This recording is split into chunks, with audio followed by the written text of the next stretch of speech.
आंदोलन की है बहुजन समाज पार्टी दलित के लिए, बताइए बिहार में।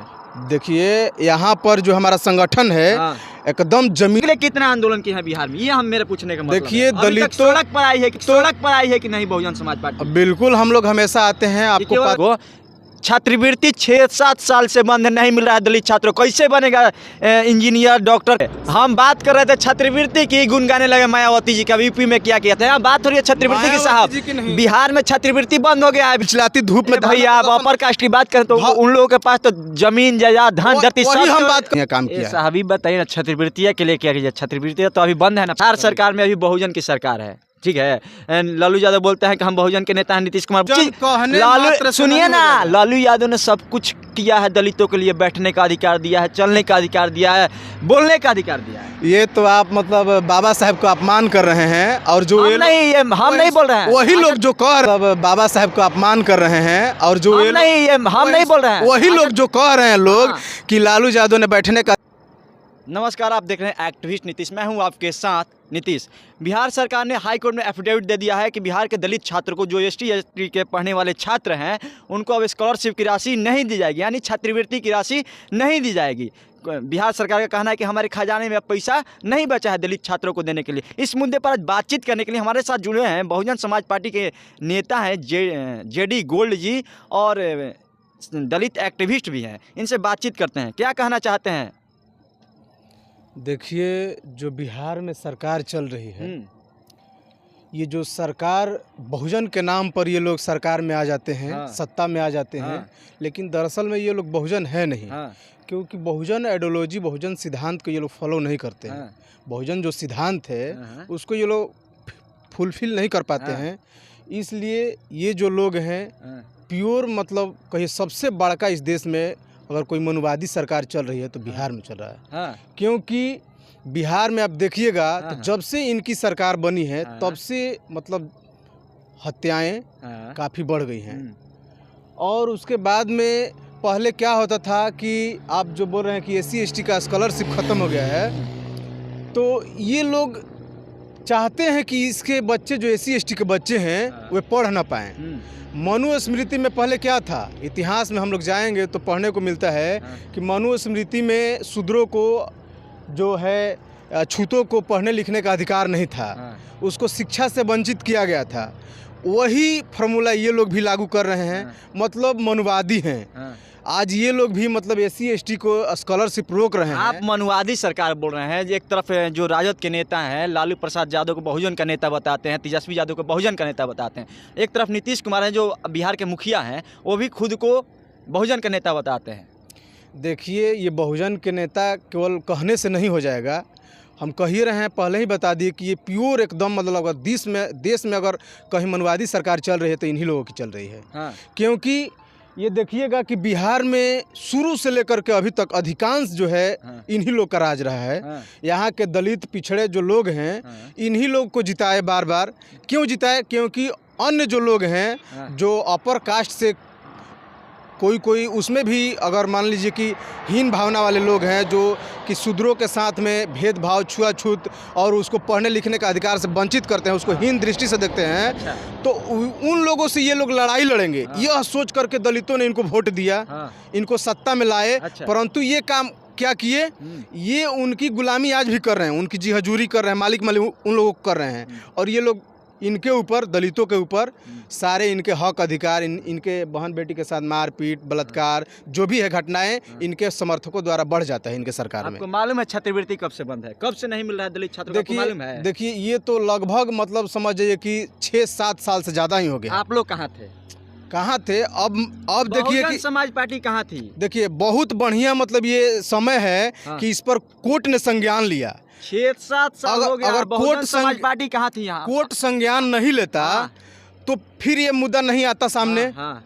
कोर्ट ने मांगा अपना जवाब मांगा तो इन लोगों ने पेश किया एफिडेविट कि हमारे पास पैसा नहीं है।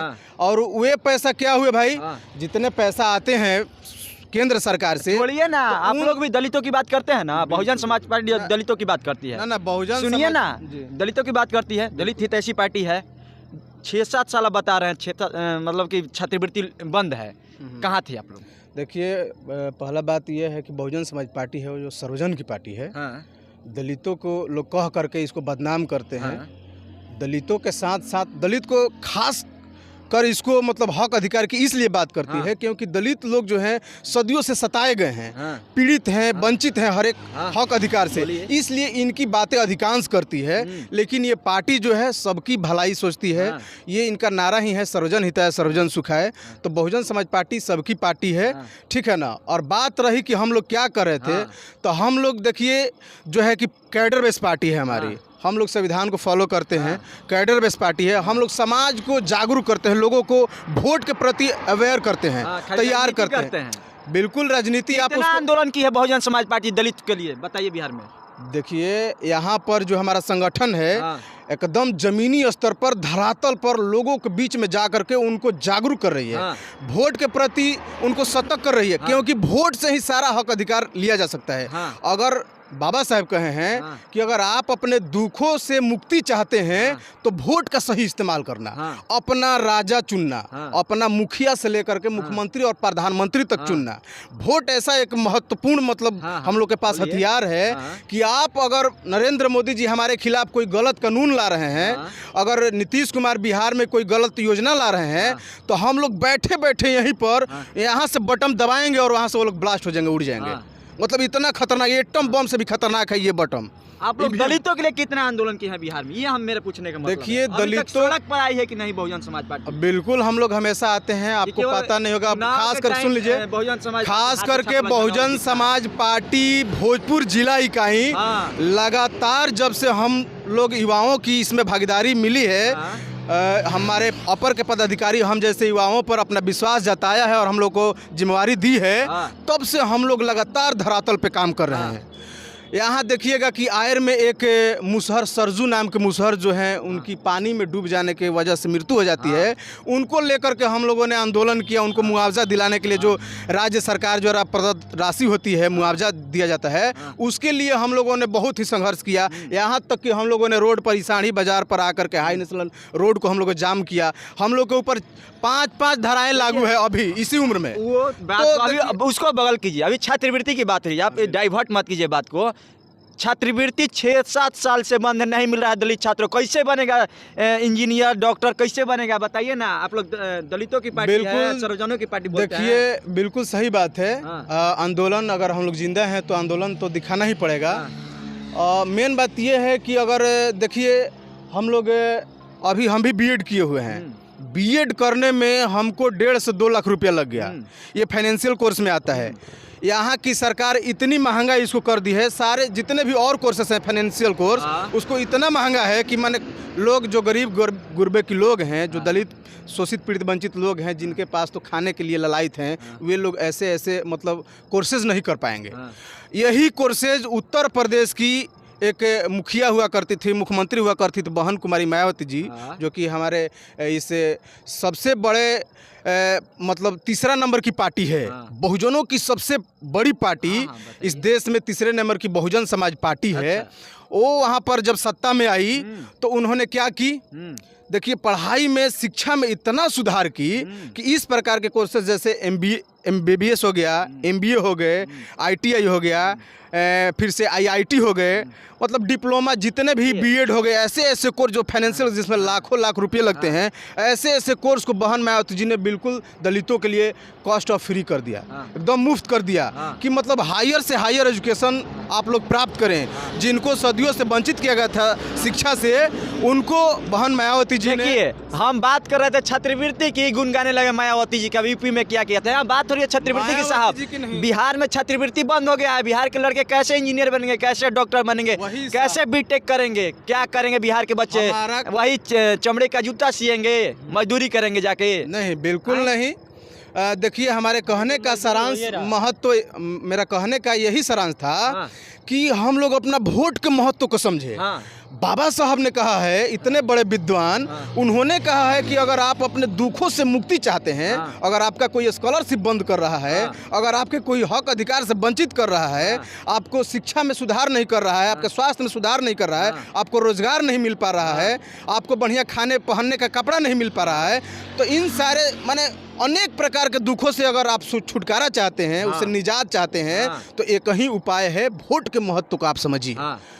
हर एक 5 साल में, ये तो लोकतंत्र है ना, हर एक हम अपना चुनेंगे, अपना हम मंत्री विधायक सांसद सारा चीज चुनेंगे, तो ये वोट का महत्व जो है इसको मान लीजिए 5 साल तक कोई मंत्री विधायक आपके नहीं बना आपके समाज से, तो क्या होगा? छात्रवृत्तियां क्या? देखिए कांसीराम साहब कहा करते थे कि छोटे छोटे आंदोलनों से, इन सभी धरना प्रदर्शन आंदोलन करने से सबसे बड़ा आंदोलन है सत्ता परिवर्तन का आंदोलन। यदि देखिए कोई भी आंदोलन करता है, क्यों करता है? सत्ता परिवर्तन के लिए। अगर उसमें कमी है, मान लीजिए बिहार सरकार में कमी है, तभी तो मान लीजिए हमारा हक अधिकार खत्म कर, तभी तो हम आंदोलन कर रहे हैं। अगर इसको हम खत्म कर दे, सरकारें को पलट दें, तो फिर मेरा सारा निजात पा गया। हम अगर सरकार खत्म ही नहीं हुई तो नहीं पढ़ेंगे ना, बिल्कुल हम तो ये निजात पाएंगे ना, इसके लिए हम और कार्रवाई करेंगे। अब क्या कर सकते हैं? देखिए कहा गया है कि अगर जब तक आप सरकार नहीं बनाइएगा, राजा नहीं बनिएगा ना, तब तक से भिखारी बने रहिएगा, मांगते रहिएगा। हमको इंदिरा आवास दे दो, हमको नौली दे दो, हमको गली दे दो, हमको स्कॉलरशिप दे दो। ये कौन लोग, ये कहने का मतलब कि कौन लोग मांगते हैं? बीजेपी की सरकार आई केंद्र में, क्या अपर कास्ट के लोगों ने क्या कभी धरना प्रदर्शन आंदोलन किए? कभी रोड पर आए? कभी चिल्लाए? कभी बरसात में चिलचिलाती धूप में? भैया आप अपर कास्ट की बात करें तो उन लोगों के पास तो जमीन जायदाद धन धरती सब हम बात कर रहे हैं कि उनकी सरकार आई तो वे लोग कभी भी जो उनको छूट मिल रहा है 10%, उसके लिए कभी आंदोलन नहीं किया, उनको मिल गया। क्योंकि उनकी सरकार आई, उनकी भला चाहने वाली सरकार आई, स्वर्णों की सरकार आई, उनकी मिल गई। तो वैसे ही अगर हम लोग चाहते हैं कि हमारा कल्याण हो, जैसे उत्तर प्रदेश में मायावती जी ने करके दिखाया, अगर यहाँ भी हम लोग चाहते हैं तो बहन कुमारी मायावती जी के हम लोग हाथों को मजबूत करें, और सारे लोग इर्द गिर्द सारे लोग मतलब जो हैं अब बहन जी को ही देखने लगे। बहन जी ने जिस प्रकार से, अगर इस बिहार क्या बोलते हैं कि अगर पूरे देश में अगर किसी मुख्यमंत्री ने अगर सबसे ज़्यादा अगर शिक्षा में, स्वास्थ्य में, रोजगार में, पढ़ाई लिखाई में, अन्य प्रकार के जितने भी शासन प्रशासन जो चलाने की जो उनकी मतलब ये है तरीका है, इन सबों में अगर किसी ने किया है तो बहन कुमारी मायावती जी ने किया है। सबसे ज़्यादा सुधार, सबसे बढ़िया काम किया है। अभी बताइए ना, छात्रवृत्तियां के लिए क्या कीजिए? छात्रवृत्तियां तो अभी बंद है ना। छात्रवृत्ति के लिए हम 7 साल से बंद है। छात्रवृत्ति के लिए हम लोग लोगों को जागरूक करेंगे। हम लोग रोड पे आएंगे, इसके लिए हम लोग धरना प्रदर्शन आंदोलन, हम लोग उसमें रात दिन लगे हुए हैं। हम लोग अपना जो है मतलब टीम हमारा काम कर रहा है, गाँव गाँव जा करके लोगों को हम लोग मोटिवेट कर रहे हैं, उनको समझा रहे हैं, जागरूक कर रहे हैं। हमारे कैडर बेस पार्टी है। हम बार बार आपसे कह रहे हैं कि हमारी जो पार्टी है संवैधानिक है, कैडर बेस पार्टी है। हम लोग लोगों को तैयार करते हैं वोट के प्रति और अपने हक अधिकार के प्रति, कि आपका ये हक अधिकार जो है खत्म हो रहा है, ये हक जो है ऐसे हो रहा है। इसके लिए हम लोग तैयार करते हैं, और तैयार करके लोगों को हम लोग रोड पे आते हैं, चाहे जो भी आंदोलन अपना प्रोसेस है उसको करते हैं। हम कब तक आइएगा ये बताइए? बिल्कुल बहुत जल्द, अगर ये जो है सरकार इसको हम लोग चाहेंगे कि आपके माध्यम से, चैनल के माध्यम से हम माने सरकार से ये मांग भी करेंगे कि आप जल्द से जल्द इसको लागू कीजिए और कोई योजना लाइए इस प्रकार की जिससे इनकी पढ़ाई माने रुके नहीं, पढ़ाई जारी रहे, बाधा ना पहुंचे। देखिए सरकार नहीं कर रहे हैं तो हम लोग इसके लिए बहुत जल्द मतलब धारणा। देखिए सरकार, बिहार सरकार में अभी बहुजन की सरकार है, ठीक है। लालू यादव बोलते हैं कि हम बहुजन के नेता हैं, नीतीश कुमार बोलते हैं हम बहुजन के नेता हैं, भाकपा माले बोलते हैं हम दलित बहुजनों के नेता हैं, गरीबों के नेता हैं, ठीक है। तीसरा, और इस बहुजन की सरकार में दलितों की स्कॉलरशिप बंद हो गया, 6-7 साल से बने, इन्हीं लोग का सरकार चल रहा है। एक तरह से दलितों को शिक्षा से वंचित रखने का कार्य किया जा रहा है। पिछले जो हुआ करता था ना, कमर में झाड़ू और गले में हांडी, देखिए कहने का मतलब है कि बताइए दिए कि ये जो सरकार है मनुवादी है। कैसे मनुवादी है? राजद के नेता बोल रहे हैं कि लालू यादव ने सब चीज, सुनिए ना, लालू यादव ने सब कुछ किया है, दलितों के लिए बैठने का अधिकार दिया है, चलने का अधिकार दिया है, बोलने का अधिकार दिया है। ये तो आप मतलब बाबा साहब को अपमान कर रहे हैं, और जो हम नहीं बोल रहे हैं, वही लोग जो कह रहे हैं लोग कि लालू यादव ने बैठने का अधिकार दिया, तो सारा सर बाबा साहब का अपमान कर रहे हैं, उनकी बेइज्जती कर रहे हैं, ठीक है ना। नहीं तो उनसे पहले, लालू यादव से पहले यहाँ पर दलितों को और पिछड़ों को और उनको यहाँ मुख्यमंत्री बनने का अधिकार कौन दिया? उनको कुर्सी पर बैठने का अधिकार कौन दिया? यहाँ पर जगजीवन राम, कौन कौन बिहार के दलित बहुत सारे मुख्यमंत्री, राम सुंदर दास कौन कौन मुख्यमंत्री बने हैं। तो ये बताइए कि उनको कौन बनाया, पढ़ाया लिखाया, आगे बढ़ाया, कुर्सी पर बैठने का अधिकार दिए। ये अगर कोई कहता है कि लालू यादव ने बैठने का अधिकार दिया तो ये हम बाबा साहब का अपमान समझते हैं। ठीक है, चलिए, तो अभी हमारी बातचीत हुई है बहुजन समाज पार्टी के युवा नेता हैं, दलित एक्टिविस्ट हैं जेडी गोल्ड जी से। इनकी बातों से आप कितना सहमत है, कितना असहमत है। इन्होंने छात्रवृत्ति को लेकर बहुत बड़ी बात कही है कि बिहार सरकार जो है मनवादियों की सरकार है और ये सरकार चाहती है कि बिहार के जो SC ST के छात्र हैं वो पढ़ाई लिखाई से वंचित रहे और मजदूरी और जूता सीने का जो कार्य होता है वो करते रहे। तो इनकी बातों से आप कितना सहमत है, असहमत है, अपनी राय हमारे कमेंट बॉक्स में आकर जरूर दें। अभी तक हमारे चैनल पर नए, चैनल को सब्सक्राइब करें, इस वीडियो को फेसबुक पेज पर देखें, पेज को फॉलो जरूर करें। धन्यवाद।